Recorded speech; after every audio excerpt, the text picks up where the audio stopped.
मग आमचा एक माणूस मृत्यू पावलेला आहे, त्यावरून आम्हाला जर संशय येतो, मग त्यावरून तुम्ही अस्वस्थ का बरं होता?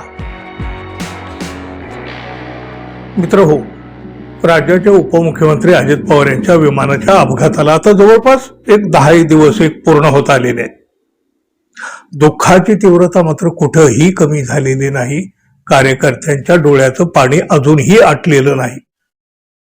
पण याचबरोबर अजितदादांच्या अपघाताविषयी घेतल्या जात असलेली शंका, घेतले जात असलेला संशय, हे सगळं मात्र आता वाढताना दिसतंय. रोज एक नवा नेता नवा तर्क देतोय. अजित पवार यांचा विमान अपघात हा अपघात नाही तर तो घातपात आहे असं आज सुद्धा अनेकांना वाटतं. महायुतीच्या विरोधकांना तर तसा संशय आहे, त्यांनी बोलूनही दाखवलेला आहे पुन्हा पुन्हा अनेक नेत्यांनी. अजित पवार यांच्या पक्षातल्या काही नेत्यांना देखील तसं हा घातपात आहे असंच वाटतंय ना. घातपात घडवणारे कोण, त्यांनी कशासाठी हे कारस्थान केलं असेल आणि संशयाची सुई नेमकी कुणाकडे वळते हे अनेक नेत्यांच्या बोलण्यामधून अप्रत्यक्षपणे का होईना पण ते समोर आलेलं आहे. त्यांना काय म्हणायचंय, त्याला काय सूचित करायचं याची जाणीव सुद्धा आपल्याला होती. पण बघा, एकंदर प्रकरणाची चौकशी सुरू आहे. अजितदादांचा अपघात होता की तो घातपात आहे याबाबत अजून तरी काही सुद्धा ठोस माहिती समोर आलेली नाही, कसली पुरावे आलेले नाहीत. त्यामुळं याबाबत कुणी सुद्धा काही ठामपणे तर बोलू शकत नाही. पण तरी अनेक नेते बोलत आहेत, संशय घेत आहेत, वेगवेगळे तर्क देत आहेत. हे तर्क अगदी बॉम्ब स्फोटापर्यंत सुद्धा गेलेले आहेत. या सगळ्यावर मुख्यमंत्री देवेंद्र फडणवीस काय म्हणतायत? अजितदादांच्या मृत्यूचं कुणी राजकारण करू नका. हो, अगदी बरोबर, कोणाच्याही मृत्यूचं राजकारण होता कामा नये. आपण राजकारण करतोय नेमकं कोण? अहो, एवढी मोठी घटना घडली, त्याबाबत लोकांच्या मनामध्ये संशय आहे, शंका आहेत. अजून चौकशी सुद्धा पूर्ण झालेली नाही. त्यामुळं जसं हा घातपात आहे असं म्हणता येत नाही, तसं तो घातपात नाही असं सुद्धा म्हणता येत नाही. मग मुख्यमंत्री कशाच्या आधारावर हे बोलतात हे सुद्धा समजत नाही. उद्धव ठाकरे शिवसेनेचे नेते संजय राऊत यांनी तर या दुर्घटनेमध्ये तुमचा हात आहे का असा थेट सवाल विचारला.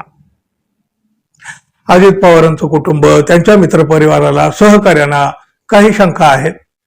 तर फडणवीस आणि भाजपला वेदना व्हायचं काय कारण? अशा प्रकारच्या घटना घडतात तेव्हा त्यातून विविध कंगोरे निर्माण होतात असं राऊत म्हणाले. अजित पवारांच्या मृत्यूवरून उठणाऱ्या प्रश्नाबाबत आज संजय राऊत थोडंसं मोकळेपणे बोलले. राष्ट्रवादी काँग्रेस शरद पवार गटाचे खासदार बजरंग सोनवणे यांनी अजित पवारांच्या मृत्यूविषयी दाट संशय उपस्थित केलेला आहे. अजित पवारांच्या विमानामध्ये बॉम्ब ठेवला होता का असा एक मोठा प्रश्न सुद्धा त्यांनी विचारलेला आहे आणि आपला संशय व्यक्त केला आहे. नेमकं यावर संजय राऊतांनी आज उत्तर दिलं आणि त्या बोलता बोलता त्यांनी हे खूप मोठं भाष्य केलं. राष्ट्रवादी काँग्रेसचे आमदार अजित पवारांचे निकटवर्ती अमोल मिटकरींनी शंका व्यक्त केली. छगन भुजबळांना संशय येतोय. आता अजितदादांच्या कुटुंबातील सदस्य रोहित पवार यांनाही संशय येतोय. खासदार बजरंग सोनवणे यांनीही संशय व्यक्त केला. हा संशय घेत असताना त्याचं निराकरण करण्याऐवजी महाराष्ट्राचे मुख्यमंत्री देवेंद्र फडणवीस दम देऊन सांगतायत अजित पवारांच्या मृत्यूचं कोणी राजकारण केलं तर याद राखा. तुमचा काय संबंध? तुम्ही का धमकावताय? असं थेट संजय राऊतांनी विचारलं. अजित पवारांचे कुटुंबीय, मित्र, सहकारी यांना जर काही शंका असतील तर मुख्यमंत्री फडणवीस आणि भाजपच्या नेतृत्वाला वेदना व्हायचं काय कारण आहे असा रोखठोक सवाल आहे त्यांचा. अजित पवार यांच्या जाण्यानं महाराष्ट्राला वेदना झाल्या, लोकशोक मग्न आहेत, त्यांना दुःख आहे. असं काही घडू शकेल यावर लोकांचा विश्वास बसत नाही.